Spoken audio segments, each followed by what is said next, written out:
saya ya perlu gitu membukakan itu atau menyadarkan masyarakat terkait ya bank sampah tersebut gitu, bahwa yang mengurus sampah atau mengelola sampah itu bukan hal yang hina gitu bagi saya gitu, karena ada gitu kan di dalam Islam juga gitu yang anadofatu minal iman gitu.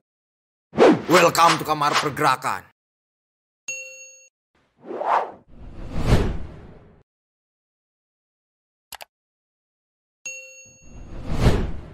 Assalamualaikum warahmatullahi wabarakatuh. Kembali lagi di channel Kamar Pergerakan bersama saya Alwi, tuan rumah Kamar Pergerakan.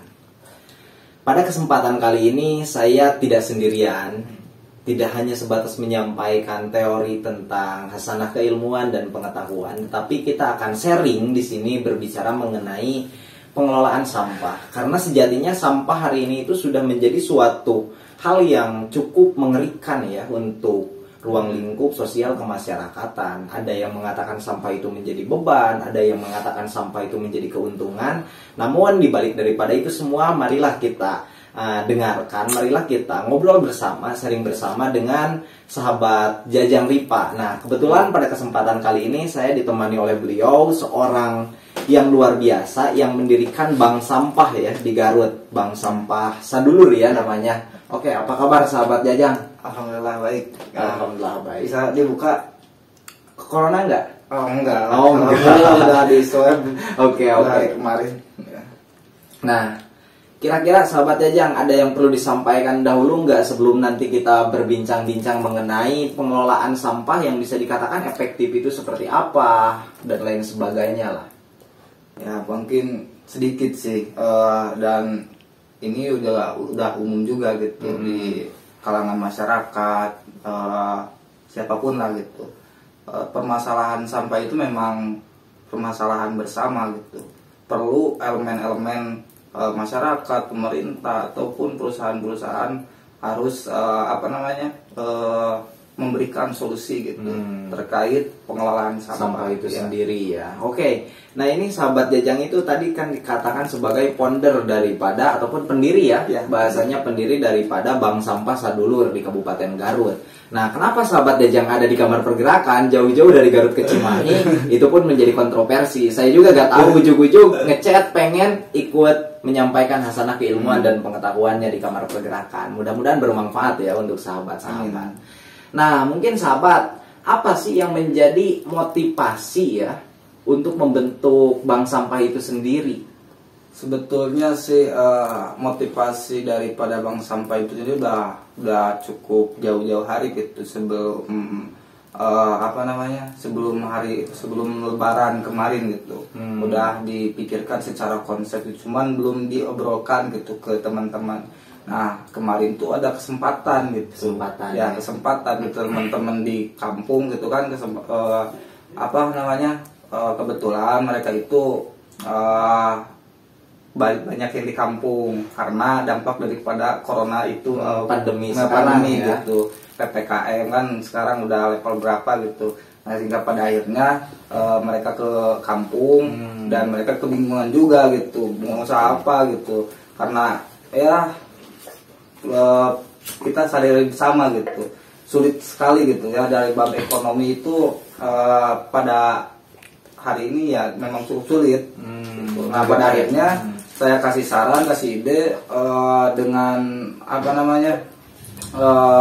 ide bank sampah itu sendiri, karena ya saya konsep itu bank sampah. Sorry. Ya karena saya sudah saya konsep jauh-jauh hari, bank sampah sendiri itu memang minim modal gitu. Daripada hal-hal yang usaha-usaha yang lain gitu. Ya ini kalau misalkan dilihat dari perspektif ekonomi gitu, yang pernah saya baca beberapa artikel terkait bank sampah itu masuknya ke ekonomi sirkular gitu tuh.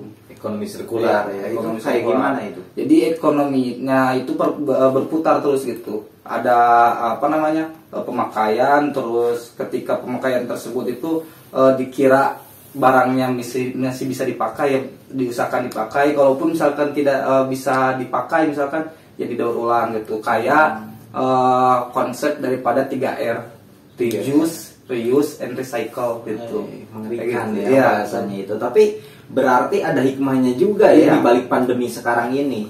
Jadi dengan adanya pemuda-pemuda yang tadinya bekerja di luar kota mungkin ya, ataupun di pabrik dan lain sebagainya, karena ada dampak daripada pandemi sekarang ini, mereka ada di kampung dan kebingungan ya untuk mendapatkan penghasilan itu dari mana, hingga Iya. terpikir untuk membuat Buat bank sampah Bank itu sampah. sendiri ya. Nah itu luar biasa sahabat, bisa jadi motivasi juga nih untuk sahabat-sahabat yang lain, dimana ketika kita hari ini itu ingin menghasilkan tapi kita bingung gitu. Iya. Nah sedangkan kita itu selain daripada mengurangi dampak menumpuknya sampah, kemudian apa ya, bahasa lingkungan itu sendiri ya, kerusakan lingkungan, itu bisa digunakan juga gitu sebagai proses dimana kita itu melihat segala sesuatu itu bukan daripada bebannya ya, Ya. tetapi bagaimana bisa dimanfaatkan Dimanfaatkan, seperti itu. Oke.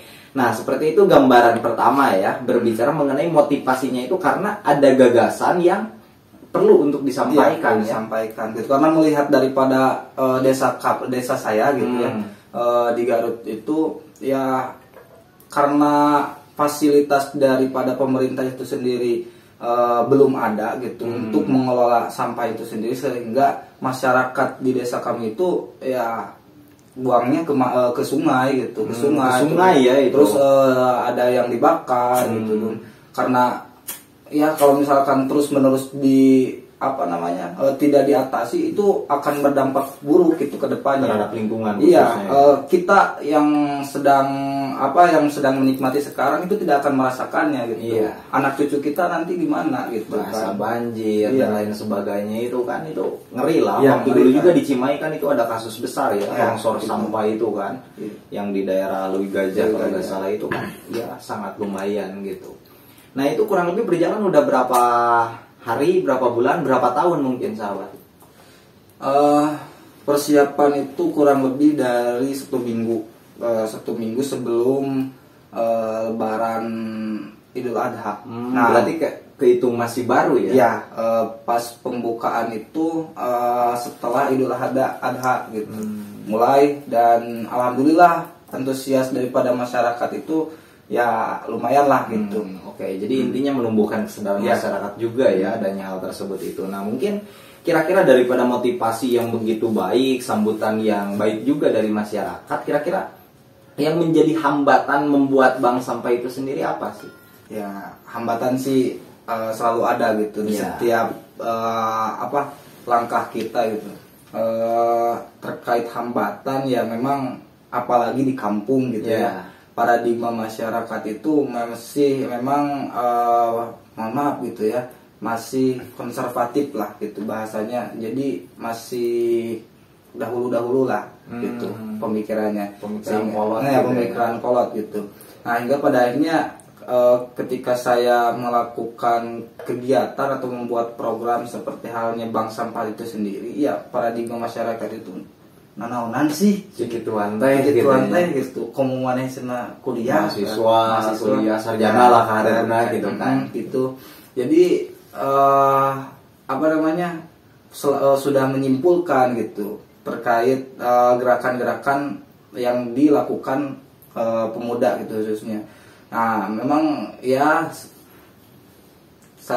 kalau misalkan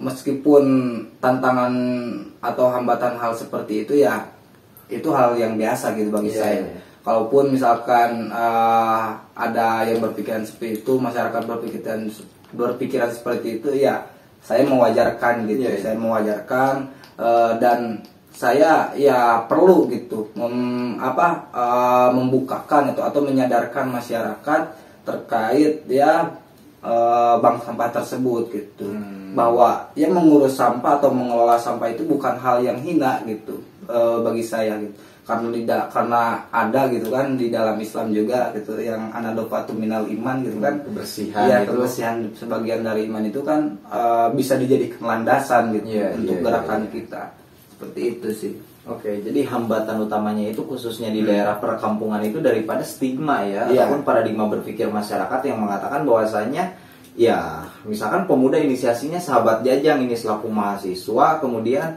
ya pemuda, kemudian memiliki pendidikan yang cukup tinggi lah, bahasanya sarjana, toh ngurus-ngurus sampah buat apa kan, bahasanya mungkin kayak gitu ya. Tapi ya luar biasa pemikiran di mana ya bukan persoalan jenjang pendidikan dan lain sebagainya, tetapi berbicara mengenai aksi sosial itu ya berbicara mengenai kemaslahatan ya ke depannya itu. Berarti hambatannya hanya di ruang itu mungkin atau ada lagi? Ada pas mau ke bab teknis gitu, secara konsep itu udah rampung dan secara komunikasi juga udah rampung. Cuman ya secara bab teknis gitu kami mempunyai kendala lah gitu terkait modal gitu, karena pembiayaan itu sendiri karena ya tadi juga kan udah dikatakan bahwa teman-teman di kampung kan lagi sedang krisis lah gitu. Ya hingga pada akhirnya ya teruslah gitu kami cari solusi untuk menutupi modal tersebut gitu ya, pada akhirnya alhamdulillah gitu tuh bisa terlaksana ya. Nah itu jadi hambatannya cukup unik juga ya, daripada kendala yang dihadapi oleh pemuda di desanya Sahabat Jajang ini bisa melahirkan sebuah karya ya dan inovasi yang memang bisa membangun perekonomian kayaknya ya dari sampah itu, karena tadi berbicara sampah itu menjadi sebuah berkah ketika kita itu betul-betul paham sampah itu kan ada organik, anorganik kan kayak gitu, itu bisa dikelola dengan baik ya. Kalau misalkan organik itu makanan sisa yang kayak gitu kan ya. Nah terkait pemilahannya itu sendiri kayak gimana tuh? Terkait pemilahan sampah itu ya kami sebelum memulai pendirian kan ngasih sosialisasi ke masyarakat. Kalau misalkan ingin mengumpulkan, menyetorkan sampah itu baiknya harus dipilah terlebih dahulu, karena itu bisa mempermudah gitu, mempermudah pengelolaan oleh bank sampah itu sendiri gitu. Tapi ya di bab teknis memang ya masyarakat cukup rumit juga gitu, hingga pada akhirnya ya kami gitu turun tangan langsung gitu memilah sampah gitu. Dan untuk organik itu kami sedang proses membudidayakan maggot gitu. Maggot itu bahasa Inggrisnya maggot.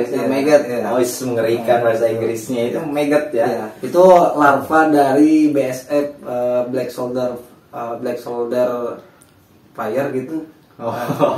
Jadi serangga itu? Ya lupa lagi. Pokoknya black soldier gitu, BSF dia biasanya gitu. Itu digunakan buat apa nanti? Itu digunakan buat pakan ternak ayam, ternak ikan kayak gitu. Jadi semuanya itu bisa terus sirkulasikan ya tadi bahasanya. Jadi bisa masuk, kalau misalkan dilihat daripada perspektif ekonomi ya, itu masuknya ke ekonomi sirkular gitu. Jadi sampah itu bisa terus gitu berputar gitu. Kita menggunakan, memakai, terus bisa mengolahnya lagi didaur ulang, sehingga timbulan sampah itu berkurang gitu pada akhirnya. Memang si permasalahan sampah itu permasalahan bersama. Dan ketika sampah tersebut bisa bisa dikelola dengan baik, itu bisa bisa berdampak baik juga gitu ke kehidupan kita gitu, terkhusus ke lingkungan gitu. Oke. Nah itu jadi ya luar biasa ya sampah itu ketika kita paham untuk mengelolanya. Jadi intinya jangan buang sampah sembarangan ya kayak gitu. Karena Mas Jajang capek ya. Iya capek lah gitu, jadi tukang pemulung rasanya kayak gitu ya. Enggak, tapi bukan hal tersebut ya. Intinya gagasan yang luar biasa ini perlulah dicontoh oleh pemuda-pemuda hari ini khususnya. Berbicara dengan pandemi itu jangan dijadikan alasan untuk kita itu mager, rebahan terus dan lain sebagainya. Tapi gunakan gagasan pemikiran kita itu untuk terus bergerak ya. Karena ya kita ada di ruang lingkup PMI hari ini ya, makanya obrolnya harus gerak ya, entah geraknya kemana lah, nanti kita arahkan kayak gitu. Jadi luar biasa ya yang barusan. Ini mungkin yang terakhir nih, kira-kira progres ke depan itu untuk bank sampah yang sedang dibangun hari ini oleh Sahabat Jajang itu seperti apa? Saya pertama sih dengan lingkup kecil gitu. Lingkup kecil di RW saya sendiri, lingkup RW. dan mudah-mudahan kedepannya bisa gitu bisa menjadi bank sampah induk sehingga mempunyai unit-unit bank sampah di RW-RW lain gitu, hingga pada akhirnya ya RW-RW lain pun gitu skala desa gitu bisa terkoordinir gitu oleh bank sampah Sadulur itu sendiri. Dan juga gitu kedepannya, dan alhamdulillah juga udah terlaksana gitu, baru 1 kali pertemuan mengadakan program dalam BSS peduli pendidikan itu, Bank Sampah Sadulur peduli pendidikan. Itu gitu. dalam hal apa itu? Dalam hal membuka kelas gitu, kelas bahasa, karena melihat daripada anak sekolah gitu ya, anak sekolah sekarang gitu, mereka itu udah apa namanya, jenuh udah jenuh gitu, ya. udah jenuh nggak sekolah gitu. Ketika saya sodorkan program tersebut, mereka itu ya antusias sekali gitu untuk mengikutinya itu. Gitu. Dan kemarin pas pertama, alhamdulillah gitu melalui protokol kesehatan gitu, ada pertemuan belajar, gitu. belajar tatap muka dengan anak-anak gitu. Meskipun jumlahnya kan Iya. nggak terlalu banyak Iya. juga ya di situ. Itu juga udah melalui komunikasi gitu ke pihak-pihak terkait gitu. Hingga pada akhirnya alhamdulillah, dan mudah-mudahan kedepannya itu saya bisa menjadwalkan di setiap RW mengadakan kelas bahasa itu gitu. Jadi nanti maju ke setiap RW itu ya. Karena ya alhamdulillah kemarin dari RW-RW lain juga nanyain gitu. Ini bisa gak anak saya bisa ke ikutan kayak ya? gitu. Oh bisa katanya, untuk sementara mah kalau misalkan kedepannya insya Allah mau ngadain jadwal ya, tetap bahasanya kayak gitu. Oke.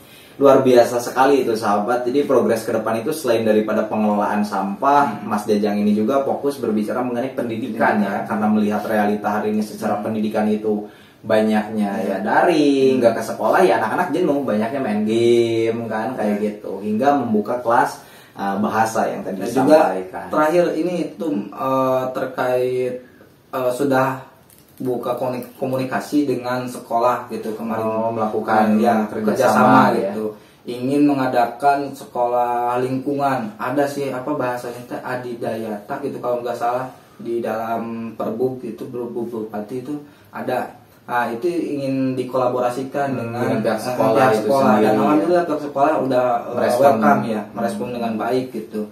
Kedepannya bisa gitu pelajaran lingkungan gitu, kami koordinir di setiap sekolah kedepannya gitu. Oke, luar biasa. Mungkin bisa jadi eskul ya, Iya, nanti kedepannya. Oke. Nah ini terakhir lagi ya. Oh barusan udah terakhir. Oke, ini terakhir yang paling terakhir kayaknya. Motivasi yang bisa disampaikan kepada para pemuda hari ini itu berbicara mengenai gagasan ke depan itu seperti apa kira-kira sahabat bisa disampaikan? Kalau misalkan kata senior saya mah gitu ya, jangan bauan lah gitu, ulah bauan gitu. Terkait gerakan-gerakan kita, apapun gerakan-gerakan kita selagi dalam landasan-landasan yang memang bisa dipertanggungjawabkan, ya jalankan saja gitu. Untuk pemuda-pemuda saat ini ya jangan menyerah lah gitu, jangan menyerah dengan keadaan, apalagi di tengah-tengah pandemi ya jalan selalu ada lah gitu. Karena rezeki itu min haitsu la yahtasib. Mengerikan. Banyak pintunya kalau misalkan kata kita mau ikhtiar ya kayak gitu. Oke, intinya jangan sampai berhenti berusaha ya, ikhtiar dan usahakan berdoa juga ya. Ya, dan moto saya itu tahun 2018 selalu pegang, it's all about sacrifice gitu. Artinya apa itu? Semua tentang pengorbanan gitu. Ya, kita harus berkorban gitu, apapun gitu. Terkait dalam bidang apapun gitu. Harus ada pengorbanan. Biasa. Karena ada bahasa juga loh. Katanya hidup yang tidak dipertaruhkan itu tidak akan dimenangkan. Betul. Bahasanya seperti itu. Oke, itu gagasan untuk kita semua. Mudah-mudahan ini bisa bermanfaat khususnya untuk generasi muda. Berbicara gagasan kita itu jangan hanya sebatas menjadi gagasan, tetapi harus diimplementasikan dalam bentuk gerakan. Teruslah hidup dan berkarya atau mati dalam kegelisahan, serta jadikan setiap orang sebagai guru dan setiap tempat sebagai sekolah. Wallahul muwaffiq ila aqwamit thoriq. Wassalamualaikum warahmatullahi wabarakatuh.